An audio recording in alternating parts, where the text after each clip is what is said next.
ಎಲ್ರಿಗೂ welcome back to my YouTube channel. ಇವತ್ತಿನ ವಿಡಿಯೋಲಿ ನಾವು ಏನು ಮಾತಾಡ್ತೀವಿ ಅಂದರೆ ಪಿಗ್ಮೆಂಟೇಷನ್ ಅರೌಂಡ್ ದ ಮೌತ್. ಇದ್ರ ಬಗ್ಗೆ ನಂಗೆ ತುಂಬ ಕಮೆಂಟ್ಸ್ ಬಂದಿದೆ, DMs ಕೂಡ ಬಂದಿದೆ, ಸ್ನ್ಯಾಪ್ಚಾಟಲ್ಲೂ ಕೇಳಿದ್ದೀರಾ. ಯೂಶಲಿ ಎಷ್ಟೊಂದು ಜನಕ್ಕೆ ಇಲ್ಲಿ ಮಾತ್ರ ಡಾರ್ಕ್ನೆಸ್ ಇರುತ್ತೆ ಅರೌಂಡ್ ದ ಮೌತ್, ಬೇರೆ ಎಲ್ಲೂ ಇರಲ್ಲ. ಸೊ ಇದ್ರ ಬಗ್ಗೆ ಏನು ಮಾಡೋದು ಅಂತ ತಿಳ್ಕೊಳ್ಳೋಣ. ಲೆಟ್ಸ್ ಗೋ.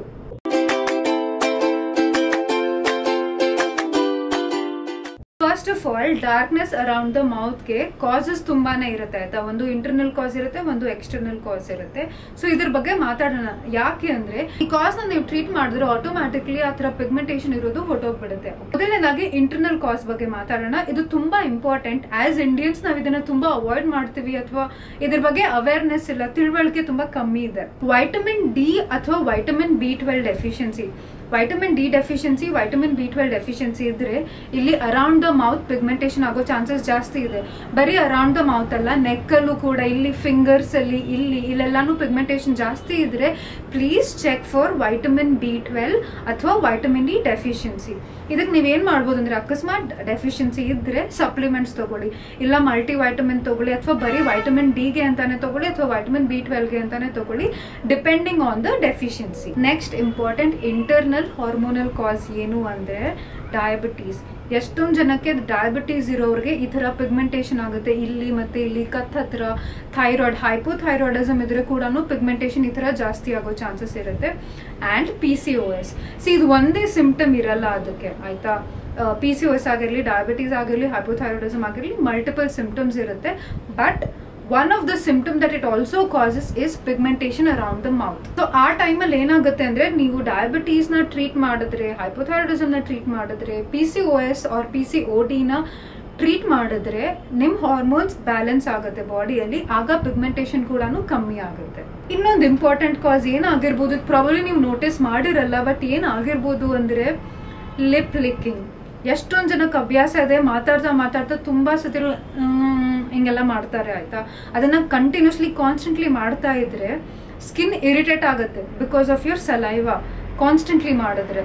ಆದ್ರಿಂದ ಕೂಡ ಪಿಗ್ಮೆಂಟೇಷನ್ ಮತ್ತೆ ಡಾರ್ಕ್ನೆಸ್ ಅರೌಂಡ್ ದ ಮೌತ್ ತುಂಬಾ ಕಾಮನ್ ಆಗಿ ಕಾಣಿಸುತ್ತೆ.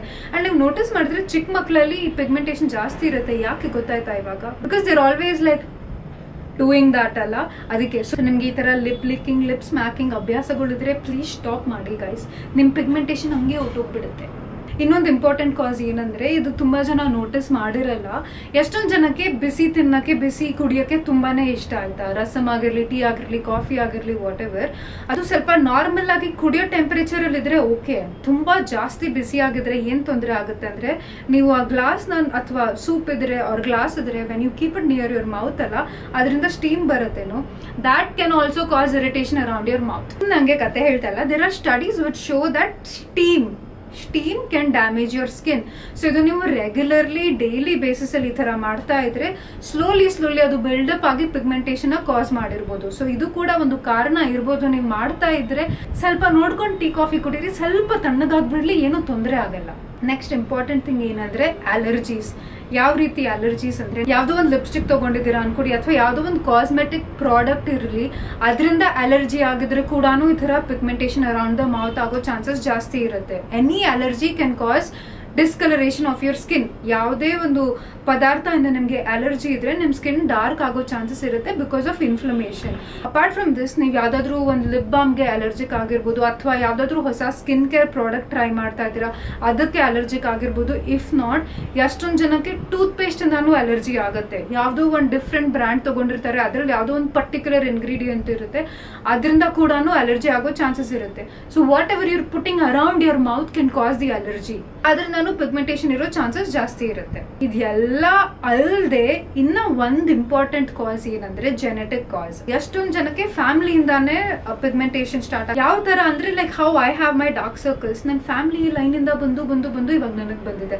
ಅದೇ ರೀತಿ ಎಷ್ಟೊಂದು ಜನಕ್ಕೆ ಪಿಗ್ಮೆಂಟೇಷನ್ ಅರೌಂಡ್ ದ ಮೌತ್, ಕತ್ ಹತ್ರ ಆಗಿರ್ಲಿ, ಇಲ್ಲಿ ಆಗಿರ್ಲಿ, ಇಲ್ಲಿ ಎಲ್ಲ ಆಗಿರ್ಲಿ, ಜಾಸ್ತಿ ಇರೋದು ಜೆನೆಟಿಕ್ ಕಾಸ್ ಇಂದಾನು ಆಗಿರೋ ಚಾನ್ಸಸ್ ಇರುತ್ತೆ. So if it is genetic, you can't really avoid it ಆಯ್ತಾ. ನಾ ಇವಾಗ ಹೇಳಿರೋ ಇಂಟರ್ನಲ್ ಎಕ್ಸ್ಟರ್ನಲ್ ಕಾಸಸ್ ಎಲ್ಲ ನೀವು ಅದನ್ನ ಅವಾಯ್ಡ್ ಮಾಡಿ ಟ್ರೀಟ್ ಮಾಡಿದ್ರೆ ಆಟೋಮ್ಯಾಟಿಕ್ಲಿ ಪಿಗ್ಮೆಂಟೇಷನ್ ಕಮ್ಮಿ ಆಗುತ್ತೆ. ಬಟ್ ಜೆನೆಟಿಕ್ ಇದ್ರೆ you can't really do much about it. ಈಗ coming to the solution, main things ಏನಂದ್ರೆ ಯಾವುದೇ ರೀತಿ ಪಿಗ್ಮೆಂಟೇಷನ್ ಆಗಿರಲಿ ನಿಮ್ಮ ಸ್ಕಿನ್ನಲ್ಲಿ, ಆಕ್ನೆ ಸ್ಕಾರ್ಸ್ ಆಗಿರಲಿ ಅಥವಾ just darkness around the mouth ಆಗಿರಲಿ, ಈ ಮೇನ್ ಪ್ರಾಡಕ್ಟ್ಸ್ ನೀವು ನಿಮ್ಮ ಸ್ಕಿನ್ ಕೇರಲ್ಲಿ ಯೂಸ್ ಮಾಡಿದ್ರೆ ಆಟೋಮ್ಯಾಟಿಕ್ಲಿ ಸ್ಕಿನ್ ಲೈಟ್ನಿಂಗ್ ಸ್ಟಾರ್ಟ್ ಆಗುತ್ತೆ. It will take some time but definitely ಹೊಟ್ಟೋಗ್ಬಿಡುತ್ತೆ. ಒಂದು ವೈಟಮಿನ್ ಸಿ, ನೀವು vitamin C day time skin ಕೇರಲ್ಲಿ ಯೂಸ್ ಮಾಡ್ಬೋದು. ನಿಮಗೆ ಸೂಟ್ ಆಗ್ತಾ ಇರೋದು ನೋಡ್ಬಿಟ್ಟು ಯೂಸ್ ಮಾಡಿ. And vitamin C is a very strong active ingredient. ಆದ್ರಿಂದ ನೀವು ವೈಟಮಿನ್ ಸಿ ಸ್ಟಾರ್ಟ್ ಮಾಡ್ತಾ ಇದ್ದೀರಾ ಅಂದರೆ ಒಂದು ಲೋ ಪರ್ಸೆಂಟೇಜ್ ಸೀರಮ್ ತೊಗೊಂಡ್ಬಿಟ್ಟು ಸ್ಕಿನ್ ಕೇರ್ ಸ್ಟಾರ್ಟ್ ಮಾಡಿ. Vitamin C helps like amazing for your entire face, ಬರೀ ಪಿಗ್ಮೆಂಟೇಷನ್ ಅರೌಂಡ್ ದ ಮೌತ್ಗಲ್ಲ. ಎರಡನೇದಾಗಿ ಕೋಜಿಕ್ ಆಸಿಡ್. ಕೋಜಿಕ್ ಆಸಿಡ್ ಕೂಡ ಸ್ಕಿನ್ ಲೈಟ್ನಿಂಗ್ ತುಂಬಾನೇ ಹೆಲ್ಪ್ ಮಾಡುತ್ತೆ. ಕೋಜಿಕ್ ಆಸಿಡ್ ನಿಮಗೆ ಸಪರೇಟ್ ಸ್ಪಾಟ್ ಕರೆಕ್ಟರ್ ಅಂತಾನು ಇದು ಬರೀ ಅರೌಂಡ್ ದ ಮೌತ್ ಇಲ್ಲಿ ಮಾತ್ರ ಅಪ್ಲೈ ಮಾಡಿ, ಅದು ಕೂಡ ಸ್ಕಿನ್ ಲೈಟ್ನಿಂಗ್ ಮಾಡುತ್ತೆ. And next important thing is glycolic acid. Glycolic acid ಕೂಡ ಸ್ಕಿನ್ ಲೈಟ್ನಿಂಗ್ಗೆ, ಸ್ಕಿನ್ ಬ್ರೈಟ್ನೆಸ್ಗೆ ತುಂಬಾನೇ ಹೆಲ್ಪ್ ಮಾಡುತ್ತೆ. ಇದು ಮೂರು ಒಂದೇ ಸತಿ ಯೂಸ್ ಮಾಡ್ಬೇಕಂತ ಏನೂ ಇಲ್ಲ. You can start with one thing. ಈ ಮೂರಲ್ಲಿ ಒಂದು ಪಿಕ್ ಮಾಡಬೇಕು ಫಾರ್ ಕ್ವಿಕರ್ ರಿಸಲ್ಟ್ಸ್ ಅಂದ್ರೆ I would recommend kojic acid. So ಈ 3 ಸೀರಮ್ಸ್ ನೀವು ನಿಮ್ಮ ಸ್ಕಿನ್ ಕೇರ್ ಅಲ್ಲಿ ಯೂಸ್ ಮಾಡಕ್ ಸ್ಟಾರ್ಟ್ ಮಾಡಿ and you can see the difference ನೋಡಾದ್ಮೇಲೆ ಪ್ಲೀಸ್ ಬಂದ್ಬಿಟ್ಟು ನನ್ನ ಕಮೆಂಟ್ ಸೆಕ್ಷನ್ ಅಲ್ಲಿ ತಿಳಿಸಿ. ಹೋಪ್ಫುಲಿ ವಿಡಿಯೋ ಮುಖಾಂತರ ನಿಮಗೆ ಡಾರ್ಕ್ನೆಸ್ ಅರೌಂಡ್ ದ ಮೌತ್ ಗೆ ಒಂದು ಸೊಲ್ಯೂಷನ್ ಸಿಕ್ಕಿದೆ ಅಂತ ಅನ್ಕೊಳ್ತೀನಿ. ಈ ವಿಡಿಯೋ ಇಷ್ಟ ಆಗಿದ್ರೆ don't forget to like, comment, share and subscribe. Okay, bye.